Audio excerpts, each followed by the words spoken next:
नमस्कार, मी सुनील एकमत डिजिटल मध्ये आपल्या सगळ्यांचं स्वागत करतो। सध्या लातूर मध्ये सिद्धेश्वर आणि रत्नेश्वर या देवस्थानाची यात्रा जी आहे ती सुरू झालेली आहे। खरं तर महाशिवरात्रीपासून ही यात्रा जी आहे ती सुरू होते आणि आपण जर पाहिलं तर आनंद मेळा जो आहे तो या ठिकाणी आलेला आहे। लातूरकरांचा मनोरंजन करण्यासाठी हा आनंद मेळा जो आहे तो या यात्रेच्या निमित्तानं आलेला आहे। आपण जर पाहिलं तर या यात्रेमध्ये मोठ्या संख्येने जे आहे ते या भाविकांची असेल, त्याचबरोबर लातूरकरांची जी गर्दी आहे तर ही गर्दी आपण पाहू शकता। आणि अनेक वेगवेगळी जी साधनं आहेत त्या मनोरंजनाची, ती साधनं सुद्धा जी आहे ते या मेळाव्यामध्ये दाखल झाले। ते आनंद मेळ्यामध्ये जर आपण पाहिलं तर मोठमोठे राजपाळणे असतील, जनपरी असेल किंवा मोरका कोवा असेल, ब्रेक डान्स असेल, त्याचबरोबर वेगवेगळे अनेक जे मनोरंजन करणारे जे साधनं आहेत, जे उपकरण आहेत, ते उपकरण जे आहेत ते दाखल झालेले। लातूरकर सुद्धा मोठ्या संख्येनं जर पाहिलं तर या आनंद मेळ्यामध्ये सहभागी होण्यासाठी जे आहे ते या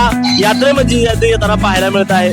त्यामुळं आपण जर या यात्रेमध्ये आला नसाल तर आपण सुद्धा या लातूरच्या या सिद्धेश्वर आणि रत्नेश्वराच्या यात्रेमध्ये यावं आणि आनंद घ्यावा। आणि नेमकं ही यात्रेचा हा जल्लोष आणि यात्रेमध्ये आलेले उपकरण याबद्दलचे अजून तुम्हाला जी माहिती हवी असेल तर आमच्या चॅनलला लाईक करा, शेअर करा आणि सबस्क्राईब करा। इथं सांगतो कॅमेरामन संदीप गवळीसह सुनील कुमार, एकमत डिजिटल, लातूर।